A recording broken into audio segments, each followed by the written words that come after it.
Hey everyone, Rarity Dash here, time for another blind commentary. And it's time for more review videos. This time we're back to Don't and Horseshoes. I'm pretty excited for this as well. It's been a while since I looked at his reviews. It's only been a couple weeks since my second look at his Brony Tales series, which was a very memorable commentary for me just for how absurdly hilarious the videos were. Going back to the last time we did look at Horseshoe Reviews though, it wasn't yet at that level. Now, I fully know this series is a parody. Brony Tales was a big hint about how seriously to take this guy, but even ignoring that, a lot of you guys have given me hints alluding to the fact that this is parody. And if that wasn't enough, the Horseshoe Man himself actually commented on that last video, teasing about the ride I had in store and about how stupid it's apparently going to get. Basically, the only thing which wasn't immediately indicative of this being parody were the reviews I looked at before. Sure, the videos were low-res, the presentation was uneven, and the second one included lots of out-of-place suggestive shipping art, but considering this fandom, none of that would really be entirely unexpected in reviews done in earnest. His approach to parody at this point is a markedly subtle one. I suppose the intent is to quietly hook people in, get them thinking he's serious before unloading the more obvious idiocy on them. That could make these episodes pretty interesting. Perhaps here is where the stupid will start to creep in. I don't know. One thing I do notice is that the review length has suddenly shot up to about double what it was. Despite this, I've decided to still do 2 at a time, just because the way I'm doing these, it's like a month before I get back to an analyst. So even if I'm here for like half an hour, that's fine by me, because I probably won't be doing this again for a while. The episodes he's reviewing this time are Daring Don't and Flight to the Finish. I like both episodes fine personally. Both are nice showcases of Rainbow, and yeah, I can't complain because of that. Anyway, this intro is getting too long, so let's just get started. Okay. Season 4, Episode 4, Daring Don't. So, remember that episode way back in Season 2 when Rainbow Dash got her butt kicked by the Heartbreak Kid Shawn Michaels? Let's don't come out here. Yeah! People. Everybody I'm sure we all remember that. There is friction between the rockers. If you want to stick together and make this thing work, when I turn around, we're going to shake hands. And we're going to go on a rock and roll like the rockers can do. See, one without the other isn't any good. How even is this? He was going to do that. I just knew he was going to do that. No! Oh, my God. Yeah.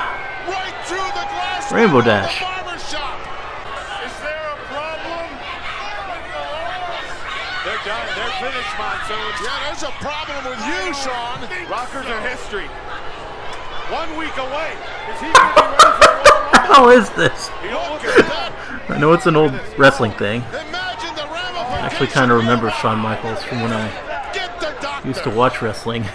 Her injuries were so extensive that she had to stay in the hospital, where she learned the joys of reading, thanks to the Yeah, Daring Do that's how she ended up in the hospital. Now we get the sort of sequel to that episode, wherein Rainbow goes full brony and proudly pesters the popular Pensmith, pockets primed and packed with Italian pasta. Alliteration. The episode starts with Dash eagerly flipping her shit over the new coming Daring Spaghetti. Do book and bothering Fluttershy, who's clearly in the middle of doing her job and obviously has more important things to do than humor Dash's weird obsession. But humor her she does, because that's just how Fluttershy is, always willing to listen to a friend, and that's why she's the least worst pony. If you say so. 4 months! I bet you're excited, huh? 3 months and 26 days, 3 months and 26 days, 3 months and 26 days! Yeesh, she sounds like me during WrestleMania season. Oh my god! Looks like Applejack hit the cider early. I should Yeah, point out kinda that does. regardless of what I have to say about this episode, within the first minute, Fluttershy does a cute thing with her tail, and so therefore this episode is automatically an A+, even if I end up hating it like everyone else did. Twilight finds herself in the unfortunate situation of having introduced somebody to something you're a fan of, and then having them get way too into it and ruining it for you. We've all been there, Twilight. After hearing that the book is delayed, Rainbow Daft hatches a plan to go intrude on the author's privacy, break into her house, and yell at her to finish her work faster. Nice. Real nice. Twilight warns Rainbow Dash to respect the artist she adores so much by not being a nuisance, but like all fans of anything, Rainbow is acting like a fanatical, self-centered, idiotic, autistic piece of shit and does it anyway. At this point, I was half expecting the episode to go something like this. Ah, misery. Yeah, that's... Whatever you think I'm not doing, please don't do it.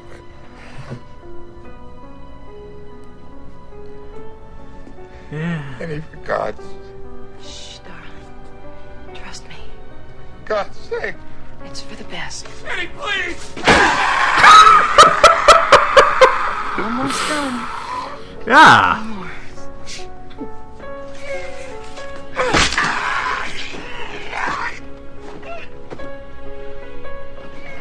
That face. God, I love you. The author of the Daring Do books goes by the name A.K. Yearling. I understood that reference. But when she's attacked by some bad dudes, she reveals that she's actually Daring Do! Oh my god! Wow, what a That twist. reaction. 10 out of 10. 100% Come fresh. Bravo, Vince. Now that I know they were the same person, it'll be even better to watch the second time. I love this part where Daring is fighting these guys, and the main six are all just standing out there watching. Yeah, don't help or anything. You're only a world-class athlete and a powerful warlock with royal authority. I'm sure there's nothing you could do to lend a hoof. Get it? I said hoof instead of finger again. I'm so good at this. Come to think of it, this brings up a pet peeve of mine for the entire series. When other ponies don't recognize the main six. They've only saved the world like 5 times. Not to mention that Rainbow Dash is Miss Sonic fucking Rainboom and personally saved the Wonderbolts' lives. She should be more famous than Daring Do is. In fact, considering the scope of her accomplishments, Daring should be the one excited to meet her. Oh, and by the way, I don't know if you've noticed, but the purple one here is a crowned princess, so fucking bow! For God's sakes, if FDR came wheeling into Indiana Jones's classroom, do you think Indy would just pretend not to know him and kick him out? Of course not. Great men show respect for other great men. But I guess that's the downfall of this show's cast being primarily female. A sad and lowly creature is woman, incapable of noble attractions like respect and honor. But then again, if I'm being perfectly honest, it is hard to blame Daring for her lack of hospitality, considering that all these freaks did break into her house deliberately for the sake of destroying Yeah, he's not her. quite as subtle now. Even these 3 guys who came to kill her and rob her had more manners and common sense than the main 6, and especially Dash. But what more can you expect from fans? Worthless ingrates, bottom-feeding parasites crawling around in the gutter of their own gluttonous, self-serving lives, existing only to consume art and media painstakingly crafted by visionaries and thinkers greater than themselves, socially maladjusted little nerds, incapable of blending into society or even making real friends, constantly making a nuisance of themselves and disrupting the very work they claim to love by obsessively intruding on the privacy of the geniuses they claim to respect, and selfishly demanding more, frothing at the mouth like the starving, disease-riddled mongrels that they are, hindering the very process of who the fuck is calling me? Okay. Hello? Oh, hello? Is this thing on? Yeah. Oh, good. I was worried about it. Yeah, it's kind of a crappy mic. So, I just felt like talking because it's like I lost my job, so that's been bothering me, so. Wait. Who are you? What? Who are you? Who am I? Just some guy on the internet. Like, do you want me to know my first name or something? I don't know. I don't really care. During the fight, Daring Do appears to have her leg broken, so it seems this episode took a pretty somber turn pretty quick, and we all learned the dangers of intruding on the personal lives of those we admire. Poor Daring Do. You might want to cover your eyes, kids. Daring has to go to sleep now. Oh wait, she's suddenly fine.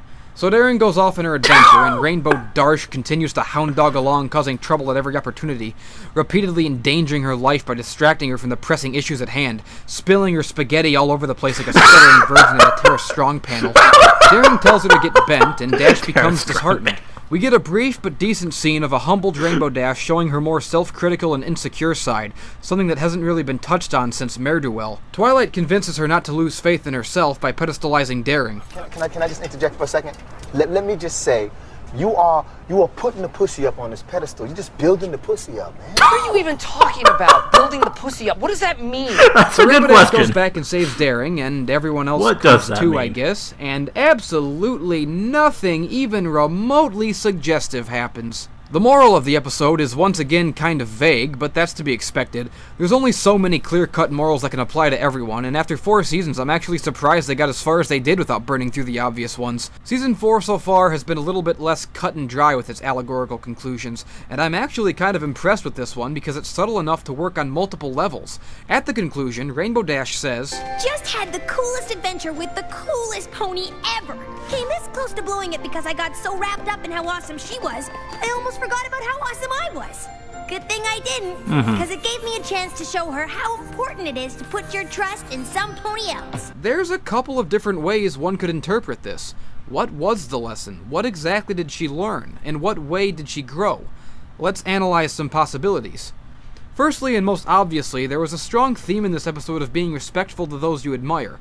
At the beginning, Rainbow Dash's fangirl enthusiasm gets the best of her common sense, and she acts like Rainbow, a typical you're obnoxious adorable. superfan, objectifying and disrespecting the very person she admires. The lesson being that if and when you get to meet a personal hero, for the love of God, act like you got some sense. It seems obvious, but this is a lesson that a lot of people could stand to take to heart, especially here in America, where we tend to treat celebrities more like zoo exhibits than people. Oh, Jesus. Another Skype call. Hi. Hope I'm not bothering you. Oh. No more than most. Nice. What's up? Short answer is I'm drawing, I guess. I don't know. You know, I found your videos recently. I like your videos. That's pretty much all I had to say. That's the only pressing matter. I like your videos. I love you. You're my best friend. I gotta get back to work on this video.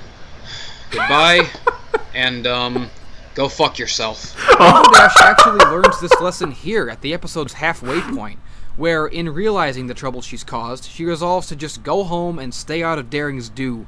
Even though that's a tad bit unrealistic, because in real life, fans of an artist's work really are worthless ingrates who live vicariously through your creative output because they have no talents or ability to succeed in life themselves. But this is a fictional cartoon, so I'm okay with Rainbow Dash being the exception to that rule by actually learning her lesson, even though learning anything is completely contrary to how nerds like this act in real life. So let's move on to some other interpretations for this episode's rather multifaceted parable. It gave me a chance to show her how important it is to put your trust in some pony else. Now this one is interesting because it's not so much a lesson for Rainbow as it was for Daring Do. She's the one who said she didn't need help and had to be proven wrong.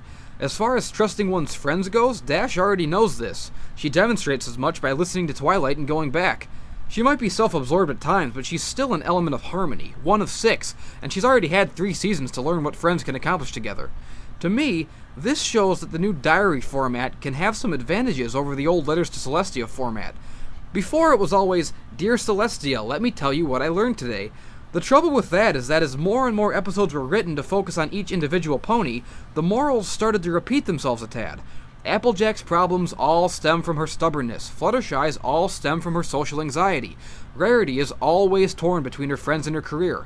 A lot of people tend to be of the opinion that these characters aren't developing enough because they learn the same lessons over and over. Now, I disagree with that.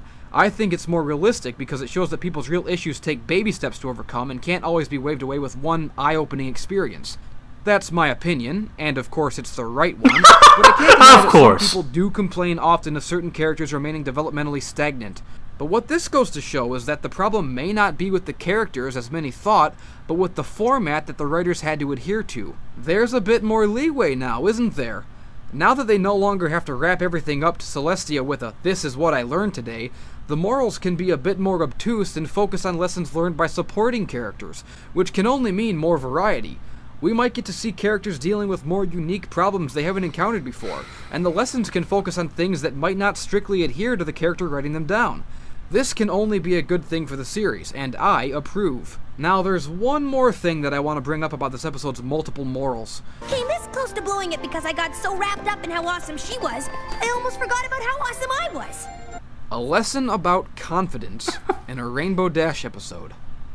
I like that a lot, because it goes into what, for me, makes Rainbow Dash a compelling character, her lack of confidence. We've seen lessons about confidence in the show before, but it's usually in Fluttershy episodes because she's the most obvious choice.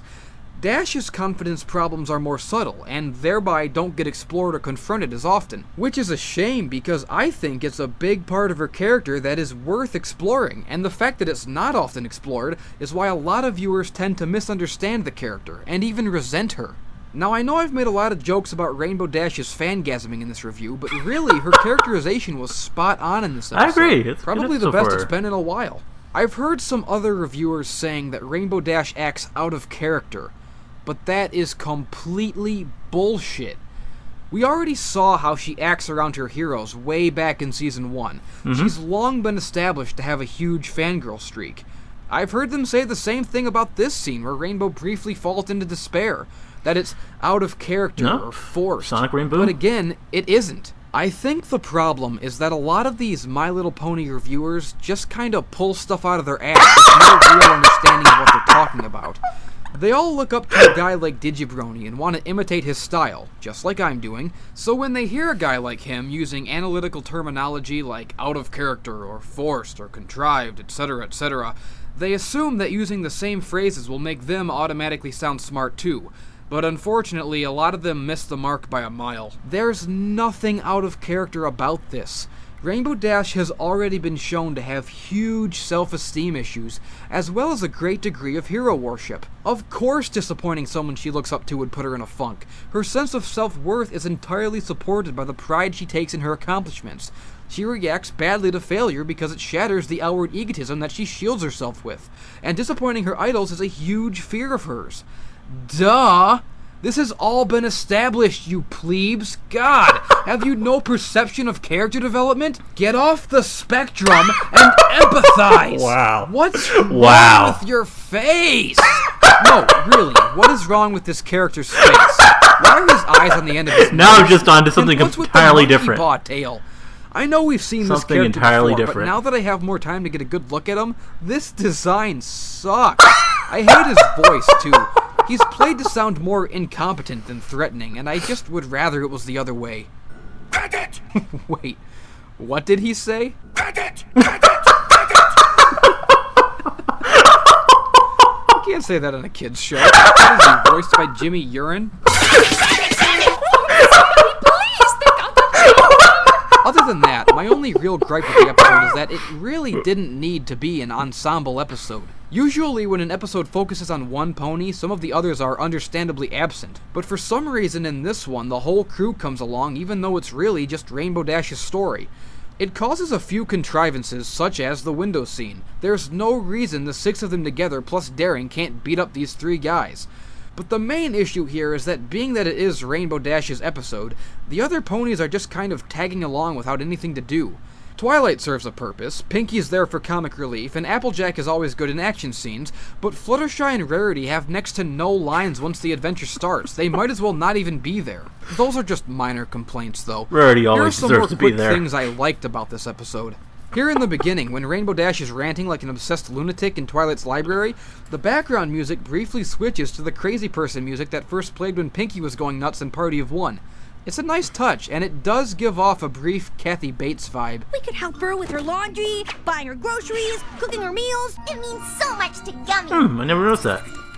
Could I have some more punch? That is pretty cool. Of course you can have some more punch, Mr. Turnip. There's a pretty subtle Lord of the Rings reference here in Daring's house when the 3 bad guys gather around the ring in the fireplace. And also a Wilhelm scream, just like in Indiana Jones. I like Daring Do's voice. She's played by Shaira Zani, who played Hamtaro. Oh, that's right. Now remember. Kush, kush, kush, kush. As Daring Do, she sounds raspy and a bit more mature, which is unique in contrast to the main 6, who all sound a bit younger. Pinkie Pie actually acts right in this episode. She gets to be comic relief for once without descending into self-parody. She reacts to things appropriately and still manages to be both helpful and caring for the first time in a long while. This whole scene with Sad Dashie is pretty good. Quick, where does it hurt? In here. That's great. And as I said, I like the more subtle morals as well as Dash's characterization throughout the episode. So yeah, my thoughts are pretty all over the place on this one. For the most part, I thought it was pretty mediocre and forgettable upon seeing it, but the more I mull it over, there are things I appreciated. I know everyone else seems to have hated it, but I think if you can let yourself get over your reservations about Daring Do being real and give the episode a closer look, you might appreciate it more too. Good episode. To be perfectly honest, it's kinda hard for me to stay mad about a subpar or a filler episode, because I know there's more coming, and as soon as the credits roll, I'm already in hype mode for the next. Come to think of it, I can't really remember what it was that made me so angry in the first place. Oh, motherfucker! Rainbow Dash. Horseshoes. Okay, and now we got Buzz Lightyear for some reason. Okay, it's Scootaloo. Oh, I see what you're doing here. Because now we're on to Flight to the Finish. Scootaloo! Yeah. Now we got...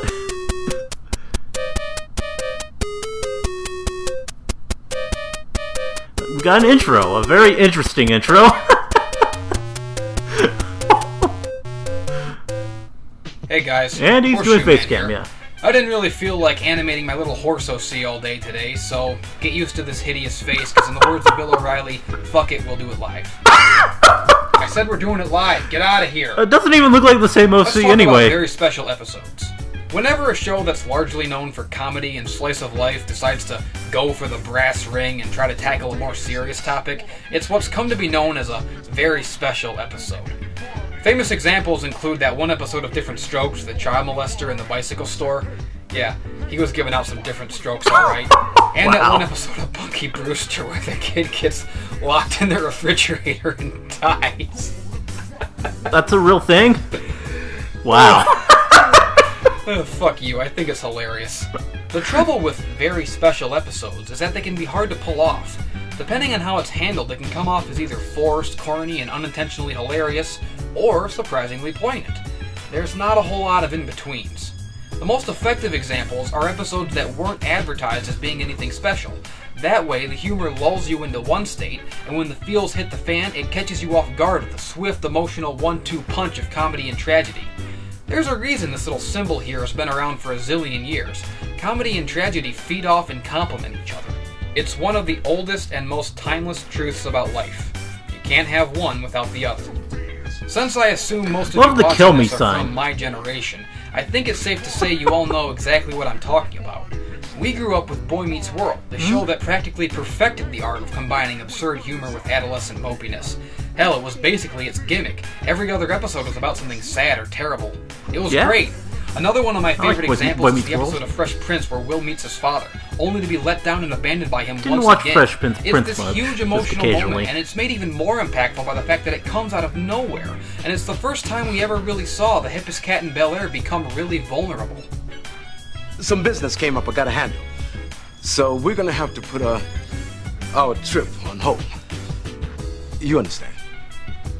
Hey, he wasn't there to teach me how to shoot my first basket, but I learned, didn't I? Hey, I got pretty damn good at it too, didn't I, Uncle Phil? Got through my first day without him, right? I learned how to drive, I learned how to shave, I learned how to fight without him. I had 14 great birthdays without him. He never even sent me a damn card. The hell with him! How come he don't want me, man? My Little Pony has tried to do serious topics like this before.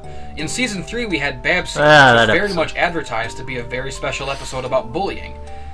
But that episode was kinda not so good. Yeah. Definitely agree. Flight to the Finish was much better in my opinion.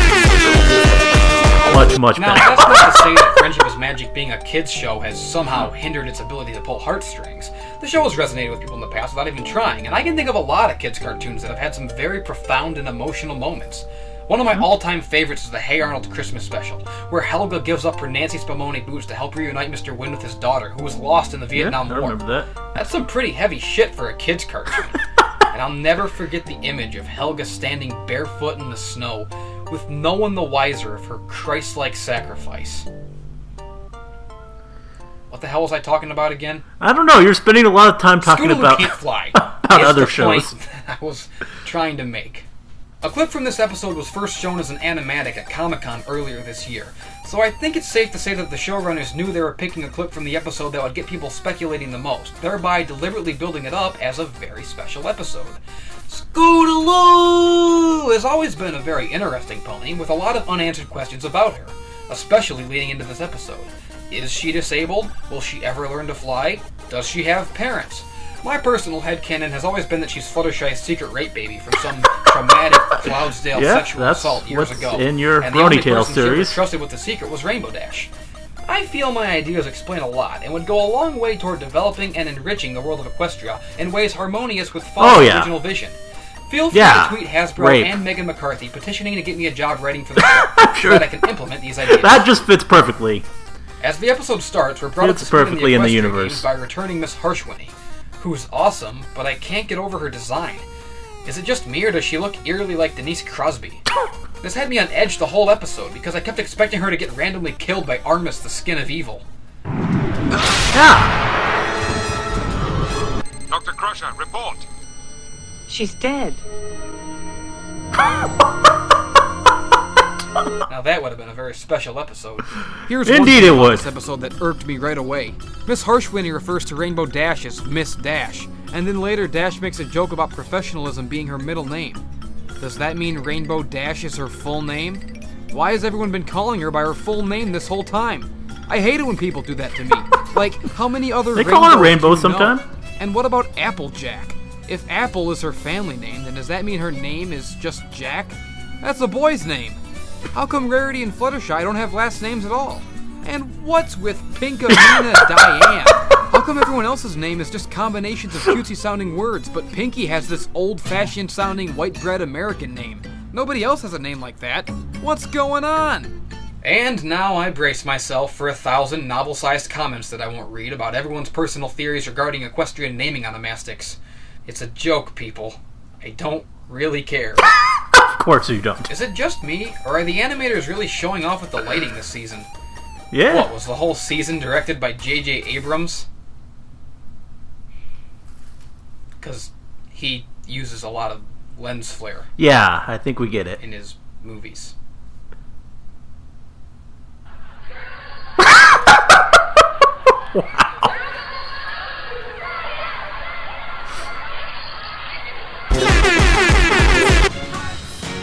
Yeah.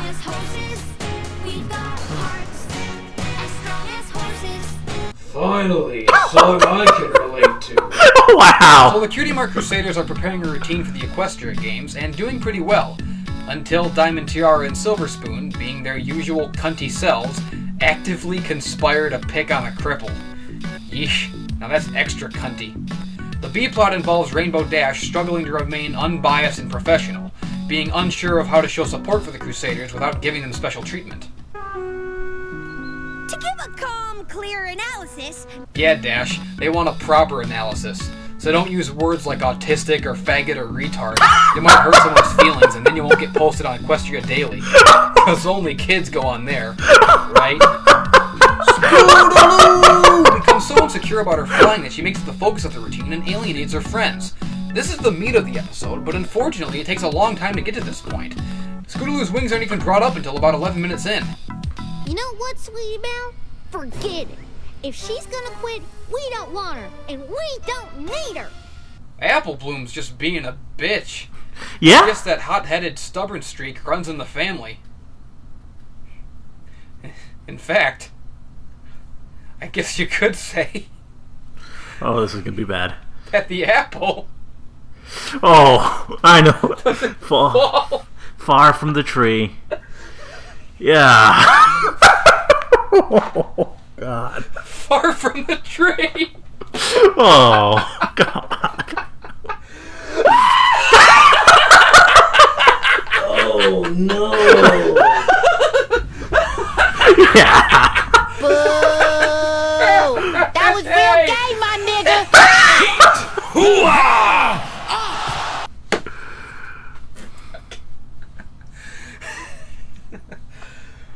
I made it funny. Indeed you did. At one point, the hub played a commercial for something called Sea Pets, which featured a song that sounded creepily familiar. Sea pets, Rainbow Dash is awesome in this episode, and doesn't hesitate for a second to embody her element. Which I'm sure all the idiots who have a hate boner for Dash will just ignore, like they always do. Miss Dash convinces them to go back for Scoot, while these two twats hang out the window and wallow in the muck of their own cuntiness. Sorry you can't make it. We'll take a picture for you from the Shut the fuck up! So here at the end, Rainbow Dash gives Scootaloo a sincere pep talk about how even if she never learns to fly, she's awesome the way she is. Best part of the episode. Speech and all, but okay, can you see what's wrong with this scene? Anyone? Yeah, I guess it would be better if she stopped flying. Why flying. in the fuck is she flying while she says this? This is such a weird oversight by the writers or the animators that or is whoever. weird. It almost seems like she's inadvertently taunting poor Scoot. Imagine if you had a weight problem, and you were trying really hard to work out and lose weight, but no matter what you did, you just couldn't shed that beer belly.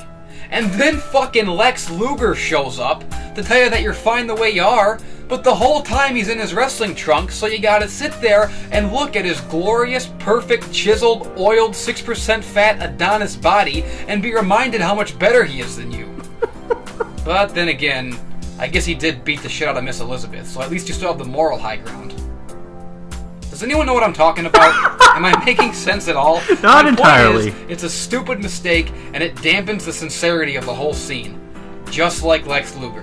What kind of disgusting, despicable, I don't know! God! And your t-shirts are too tight too, Billy! I'm pissed now! The moral of the episode is reminiscent of that one Einstein quote that you always see posted on Facebook by aimless millennials fresh out of college with no clear direction in life. Everyone is a genius, but if you judge a fish by its ability to climb a tree, you're gonna have a bad time. What that means is that everyone has a knack for something, it's just a matter of finding it, and not being discouraged by the pursuits that simply aren't for you. But more importantly, some people are just cunts. And there's no cure for being a cunt, but if you give up, you let them win. So when you get knocked down, take the standing 8 count, get back up, and fight again so you can rub your success in their smug little faces, hear the lamentation of their women, and shine on while they burn inside your light. Truly the most spadoinko feeling in life. Ve Victus. Holy shit! 7 obscure references in 1 sentence. That's gotta be some kind of a record, and that is why I'm a big cheese head honcho chairman of the motherfucking board. I think I deserve some kind of award for that. We did it, Adrian. Right at the end of the episode, there's a blatant tease for Scoot's cutie mark, which had me facepalming pretty hard. I mean, why wouldn't you give her a cutie mark here? It seems like the perfect time if they were ever gonna do it, but they copped out. I'm sure this will, predictably, send the fan base into a tizzy, just as I'm also sure that that's exactly what their plan was. They've had a few years now to get used to interacting with the fan base, and by now they know exactly how to push all of our buttons and keep us talking about the show. I honestly think they get a kick out of watching us flip out, overanalyze, and fight amongst ourselves. Truly, we are but ants. And they, the mad gods, pissing in our anthills. What is that from? Anyways, this episode was kind of mediocre. It took too long to get going, and when all was said and done, it didn't really deliver on its promise at all. I feel like it promised 2 things, either to clearly define once and for all whether Scoot has a disability or is just a late bloomer, or to give her a cutie mark, one or the other at least, and it delivered on neither of these. It sort of skated around the issue of the first thing, and blatantly trolled everybody with the second thing. And yeah, you could say, well, they never really promised either of those things, you just inferred it. And that's true, but from the way the episode was marketed and talked about, from the clips that were shown, the tweets from Megan, the animatic that was shown at Comic-Con, it was all building up to and implying that this would be the case, so I don't think I'm wrong in having assumed that, based on what I knew. I was a little bit disappointed. It's not a big deal, obviously. I mean, at the end of the day, it's still My Little Pony, so none of this is serious business. I think a lot of people forget that. It's just my opinion. A whole lot of people. If you disagree, well, maybe I'm full of shit. Yeah, how many other reviewers do you know who'll say that? Maybe I'm full of shit. I mean, I guess they did imply pretty heavily that Scoot is disabled, even if they didn't outright say it. But I'm a busy man. I don't have time for subtlety. I need stuff shoved right in my face. The episode was okay. I just don't think it was the perfect godsend that everyone else is calling it. But, you know, whatever. It's My Little Pony. Who gives a fuck? I'm a grown man. In my pajamas. In a basement. standing in front of a bunch of comic books and porn, reviewing My Little Pony for guys even older and weirder than me. What the fuck am I doing with my life? Look at me. This is the face of the My Little Pony fandom. You have every right to feel uncomfortable. Abandon hope, all ye who enter, and may God have mercy on your soul, because we have gone full horse, and this conga line's going all night. To all my followers, I hope that these rugged good looks weren't too much of a distraction for you. It certainly beats the hell out of editing a cartoon pony's lip movements all day. What do you like more, this way or the other way? I'm interested in hearing your thoughts. No, I'm not. No, I'm Drowning in Horseshoes, and to sum up this episode in one word: I'm drowning in Horseshoes. Well, indeed he was less subtle here. You can see where he's being deliberately provoking or just intentionally wasting time, taking it off on meaningless tangents or just being stupid.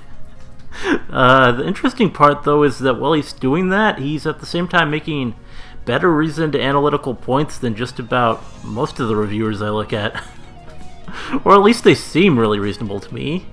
Not sure if I should be worried about that fact. I mean, if this is the analyst I end up agreeing with most on a lot of episodes, maybe that says something about me. I don't know.